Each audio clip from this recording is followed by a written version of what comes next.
Queridos, abre a tua Bíblia no livro de Gálatas, capítulo 5, versículo 22. Gálatas, capítulo 5, versículo 22 e 23.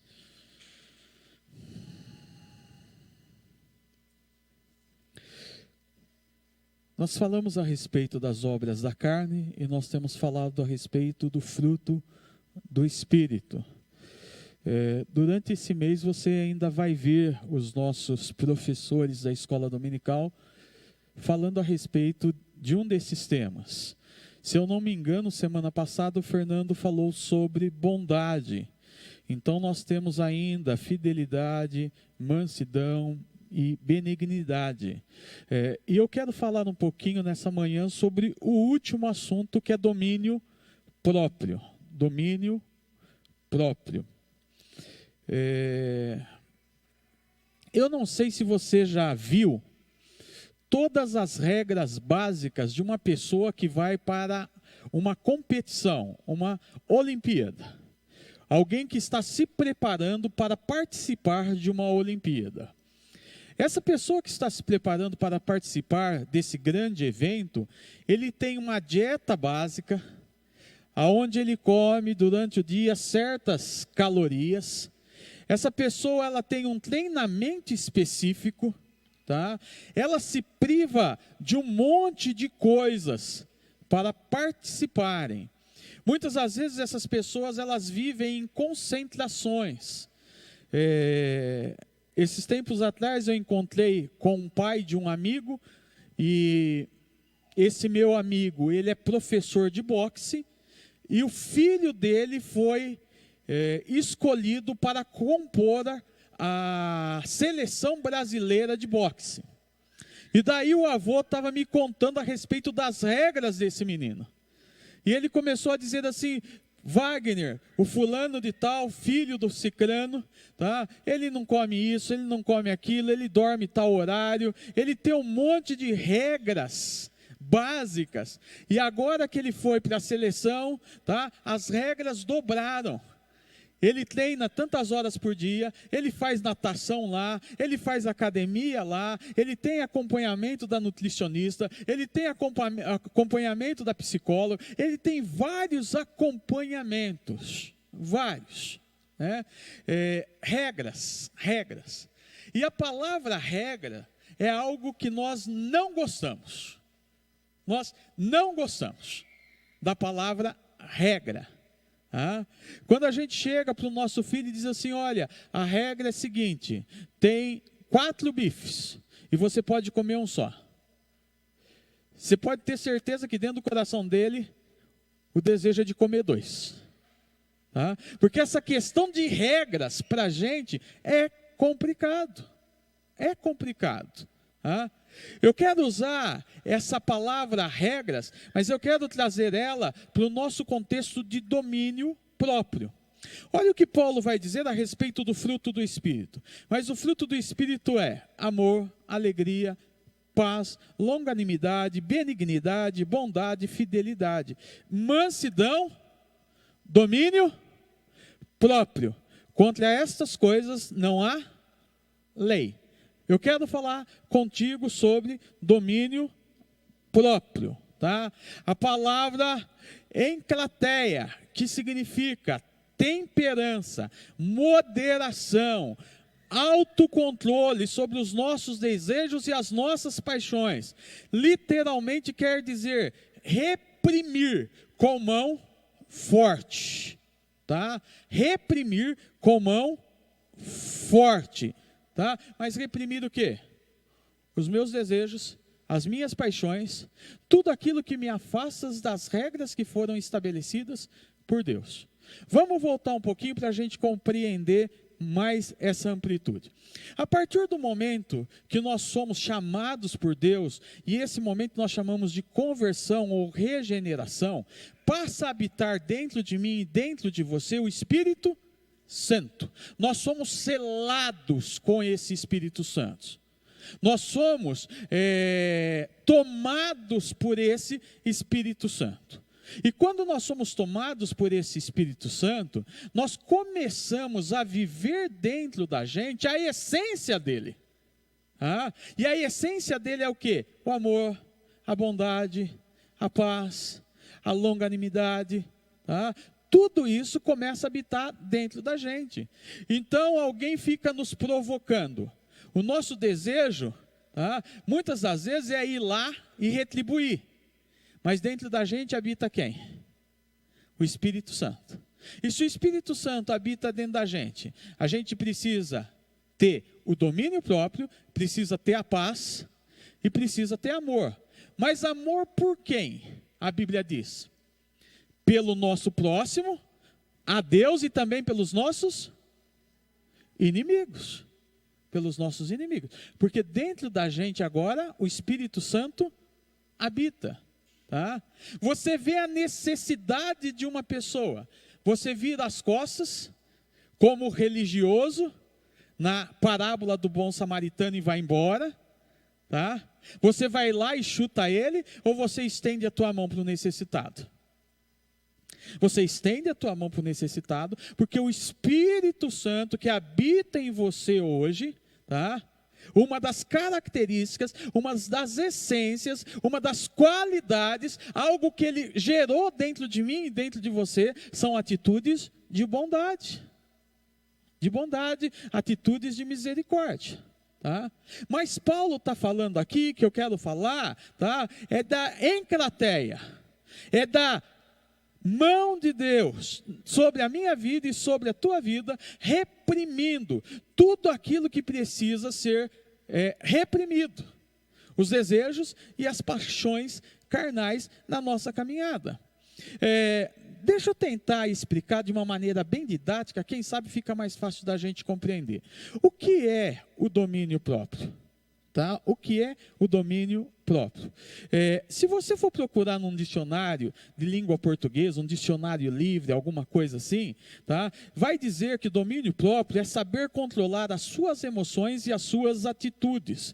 É quando nós temos total controle sobre o nosso corpo. É quando nenhuma vontade ou vício consegue nos dominar. Tem alguns irmãos que são chocólatras, ou não? Eu me lembro de uma história que eu ouvi uma certa vez de uma esposa dizendo que o marido dela comprava chocolate, escondia em vários lugares, para ela não ver, para ela não saber, porque ele tinha um problema de saúde, se eu não me engano ele era diabético, mas ele comprava caixas e caixas, e mantinha escondido, porque ele era dominado pelo vício do chocolate. Tem irmãos que são dominados pelo vício da bebida, não conseguem ir embora para casa depois do serviço, se não passar no boteco e tomar uma cerveja, de uma se torna duas, de duas se torna três, de três se torna quatro, e assim por diante. Esse vício não é apenas de homem, visto que hoje você vê um monte de mulheres também viciadas em bebidas. São pessoas que são dominadas. Tem pessoas que são dominadas pelo sexo. Estupram, matam, violentam. Você vê que no estado de São Paulo, uma mulher é violentada a cada minuto. É estuprada, porque não conseguem se controlar. Tem pessoas que são dominadas pela fofoca. Hoje a gente não tem tanto isso, porque a gente não tem tempo para determinadas coisas. A vida é tão essa correria, mas antigamente tinha aquelas mulheres que ficaram no meio da calçada, querendo saber um da vida do outro. E as fofocas comiam soltas. Paulo está dizendo para a gente que aquele que tem domínio próprio, ele não é dominado por nada. Por nada. Ele não é dominado por vício, porque ele consegue dominar. Ele não é dominado pelas paixões carnais, porque ele consegue falar não. Ele não é dominado pela fofoca, porque ele consegue reprimir. Essa é a ideia que Paulo está falando para a gente, que é domínio próprio. Alguns de nós temos diversas lutas na nossa vida. e em várias áreas.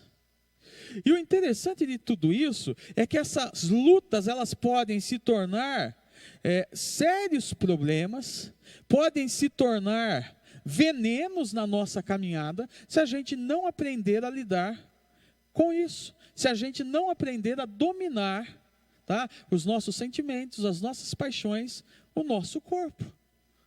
Muitas das vezes, nós comemos de maneira exagerada.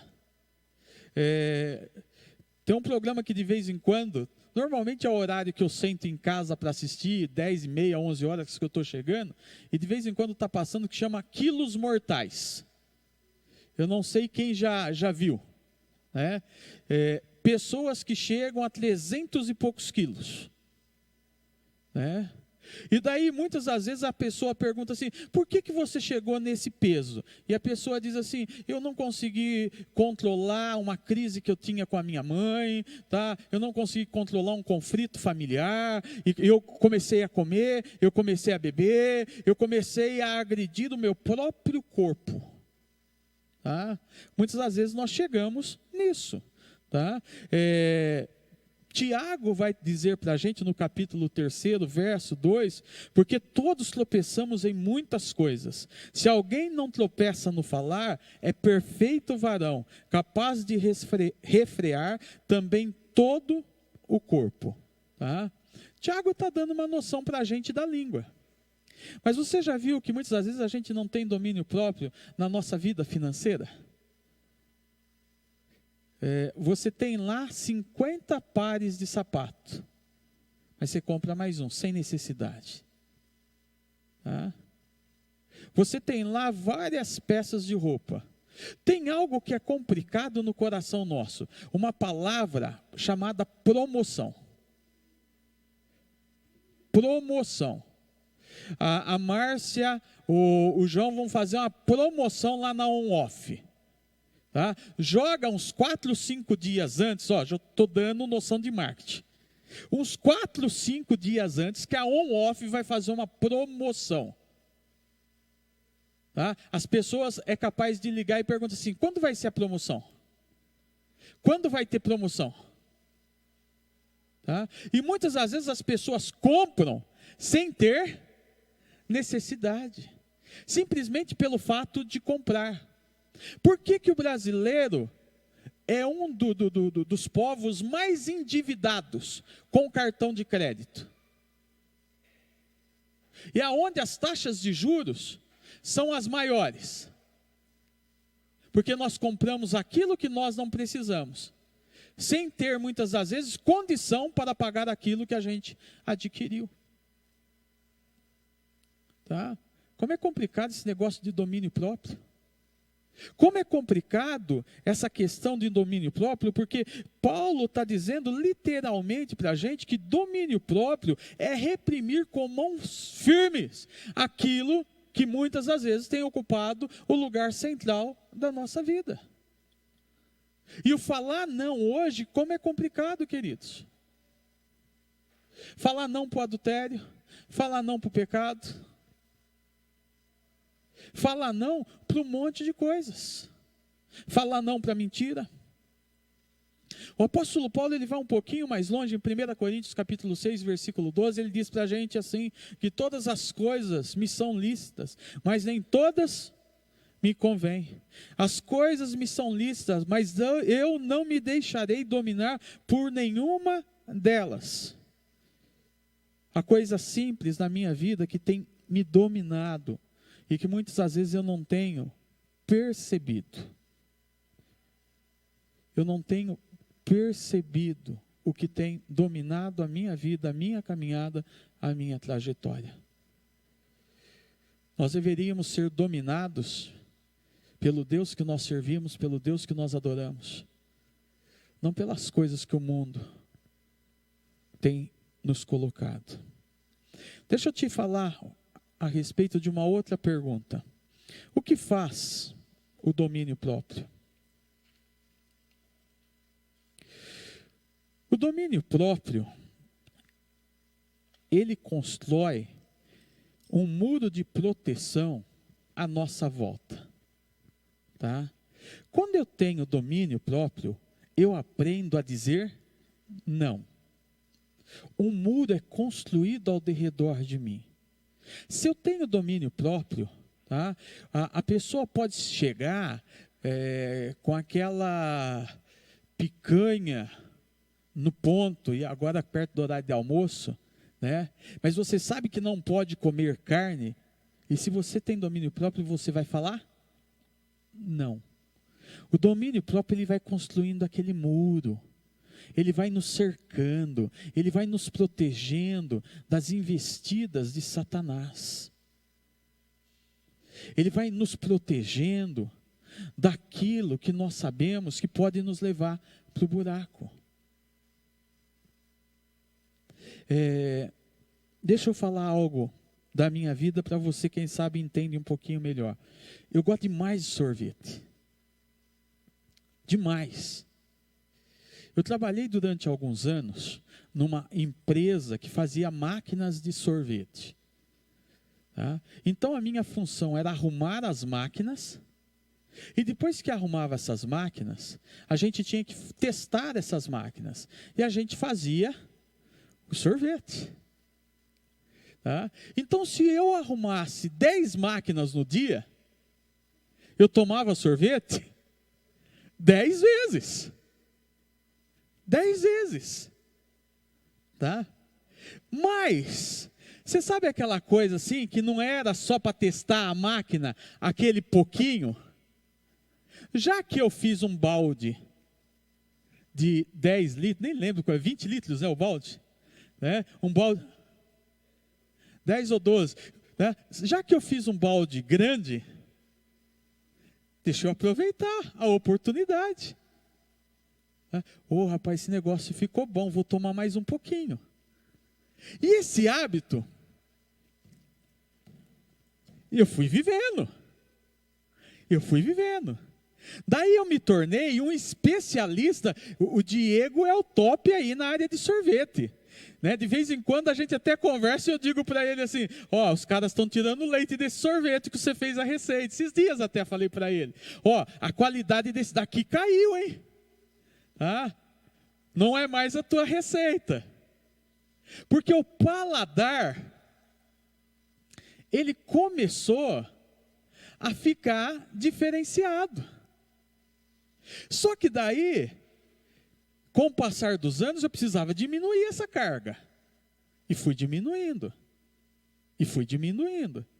Quando eu descobri que eu era e sou diabético, isso daí teve que quase zerar. Você usou o termo, entendeu o termo? Quase. Não significa que eu consegui ainda vencer. Mas eu tenho lutado com isso. Eu luto constantemente. Tem semanas que eu não coloco nada na boca. De sorvete, de coisas doces. Tá? Porque o Espírito Santo, ele vai trabalhando a nossa vida e ele vai construindo esse muro ao redor de cada um de nós. Eu estou falando de sorvete, mas é o pecado da luxúria, é o pecado da ganância, é o pecado da prostituição, é o pecado da mentira. São vários pecados que estão à nossa frente e que a gente precisa lidar com isso. Então o Espírito Santo, ele vai criando esse muro na minha vida e na tua vida, para que a gente não caia nas ciladas que o diabo levanta contra mim e contra você. E aí, quando a gente vai para a Bíblia, a gente vai ver alguns exemplos de pessoas que caíram nessas ciladas do diabo. A própria Eva, diante da árvore que não era para ela comer, olha o que ela fez. Ela não teve o domínio próprio. O próprio Caim, quando matou o irmão dele Abel, ele não teve o domínio próprio. O próprio Davi, quando se deitou com Betseba, ele não teve domínio próprio. Tá? O próprio Salomão, Quando começou a criar o seu harém, a Bíblia diz que ele teve mais de 1000 mulheres. Ele não teve domínio próprio. Ananias e Safira também foram contaminados e não tiveram domínio próprio. Em contrapartida, a gente vê alguns exemplos positivos também de pessoas que tiveram domínio próprio. Tá? Nós vemos o exemplo de José diante da esposa de Potifar, quando ele corre ali do pecado que está à frente dele. Nós vemos o exemplo de Daniel, quando ele resolve firmemente não se contaminar com as finas iguarias que haviam ali na Babilônia. Nós vemos o domínio próprio. Tá? Então, o domínio próprio, ele faz esse muro, ele constrói esse muro de proteção na minha vida e na tua vida. Então, se eu sou uma nova criatura, se eu nasci de novo, se eu fui regenerado, se eu fui batizado com esse Espírito nesse momento da conversão, esse Espírito que age dentro de mim, é Ele que vai me dando força para viver nos dias atuais. Mas tem uma terceira pergunta, que eu só quero reafirmar aquilo que eu já estou te dizendo. Como obter o domínio próprio? Como eu estou te dizendo, isso não é de mim e não é de você. É uma ação do próprio Deus. Tá? Quando Jesus Cristo nos salva, nós somos selados com esse Espírito. Tá? Esse domínio de Deus sobre a minha vida e sobre a tua vida, tá? Não vai envolver esforço nosso. Esforço no sentido que você não pode colocar o Espírito ali ou tirar o Espírito ali. Isso é um produto da tua conversão, da tua regeneração. Mas o apóstolo Paulo, tá, no capítulo 5 de Efésios, lá no versículo 18, ele diz assim: não vos embriagueis com vinho, mas enchei-vos do Espírito. Esse Espírito que está dentro de mim, a ideia que Paulo está dando é que eu posso me encher dele. É um copo vazio que eu fui selado. Que eu posso encher de água. Que eu posso encher cada dia mais de bondade, cada dia mais de amor, cada dia mais de fidelidade, cada dia mais de paz, cada dia mais de longanimidade, cada dia mais de alegria. Tá? À luz da psicologia, o domínio próprio é chamado de superego, que é o desenvolvimento a partir das relações com pessoa. É o meio em que você está, vai definir os limites que você vai assumir. À luz da palavra de Deus, nós sabemos que o Espírito Santo vai gerar em nós virtudes em nossos relacionamentos. Tá? E esses relacionamentos e essas virtudes, elas vão ser aprimoradas constantemente. É por isso que Tiago vai dizer para a gente que a gente precisa, no capítulo 5, verso 16, confessar uns aos outros as nossas fraquezas, porque nós somos curados. É por isso que a Bíblia vai dizer para a gente que a gente precisa cuidar um dos outros, porque nós somos protegidos. É por isso que a Bíblia vai dizer para a gente que a gente precisa se afastar das más amizades, tá? Senão nós teremos os bons costumes corrompidos. Tá? É por isso que a Bíblia diz que uma árvore plantada junto a ribeiros, tá? Essa árvore, a tendência dela é ser sempre florida, é ser sempre abençoada, é ter sempre bons frutos, porque ali rega a água, ali experimenta a vida. Então, eu e você que fomos selados, eu e você que fomos comprados, eu e você que fomos regenerados, tá? Nós precisamos a partir de agora desfrutar desse domínio próprio e aprimorar aquilo que precisa ser aprimorado. Deixa eu falar, quem sabe de uma maneira mais direta para você entender isso. Você precisa melhorar na vida. Eu e você. Tá? A gente precisa melhorar. Melhorar. Eu estava... Tem umas coisas que as pessoas falam que marcam a gente, né? Eu estava no velório do meu irmão, chegou uma pessoa muito conhecida, me conhece desde quando era nenê de colo. E ela olhou para mim e disse assim, como que as coisas de Deus são estranhas, né? Não é uma pessoa que tem temor de Deus nada, mas Deus usou ela para falar o meu coração.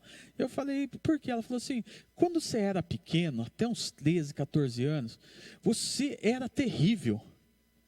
Eu lembro de você brigando e deu o nome da molecada da rua toda. Você brigava com fulano, você brigava com cicrano, você dava uma dor de cabeça para o seu pai e para sua mãe, que, pelo amor de Deus. Eu lembro de você pulando nos telhados das casas para pegar pipa. E daí eu já comecei a encolher. Sabe quando você começa a sentir vergonha? E ela falando? Eu já comecei a dar aquela encolhida. Mas daí ela olhou para mim e disse assim, mas como Jesus mudou a tua vida, hein? Que homem que você se tornou. E daí ela começou a pontuar algumas características minhas que chamavam a atenção dela. Ela me viu criança, ela me viu adolescente, ela me viu passando pelo processo de conversão. Hoje eu convivo muito pouco com ela, tá? Mas a leitura que ela fez de mim, aquilo ao mesmo tempo que foi um balde de água fria, foi também um momento de reflexão e um momento onde eu olhei e falei assim, Senhor, obrigado pela tua graça. Obrigado porque as pessoas estão percebendo em mim o que o Senhor está fazendo. As pessoas estão percebendo o meu crescimento, o meu amadurecimento. As pessoas estão percebendo quem vive dentro de mim. Quem vive dentro de mim. A gente precisa passar por esse aprimoramento. À noite eu vou falar um pouquinho disso, que o objetivo da nossa vida é ser parecidos com Jesus. Ser parecidos com Jesus. Que o nosso vocabulário seja um vocabulário que edifique. Que a nossa casa seja uma casa abençoada. Que os nossos filhos sejam filhos abençoados. Que a nossa família seja uma família abençoada. Uma família que reflita a glória de Deus. Paulo diz, sede meus imitadores. Tá? Essa pregação da noite. Qual que é o propósito da igreja? Esse mês nós vamos falar sobre igreja. Mas eu quero fechar essa manhã falando, tá? Que a gente precisa aprender a dominar as nossas emoções, os nossos desejos, levantar muros e aprimorar a nossa vida nessa caminhada. Para que quando a gente se apresentar diante de Deus, porque se Ele não voltar, todos nós iremos um dia nos apresentarmos diante de Deus, a gente possa ser achado como uma pessoa aprovada, que não tem do que se envergonhar. Que esse seja o objetivo da minha vida e da tua vida. Vamos orar? Senhor, abençoa a tua igreja. Abençoa a vida de cada irmão e de cada irmã. É que nós te pedimos. Em nome de Jesus. Amém, ó Pai.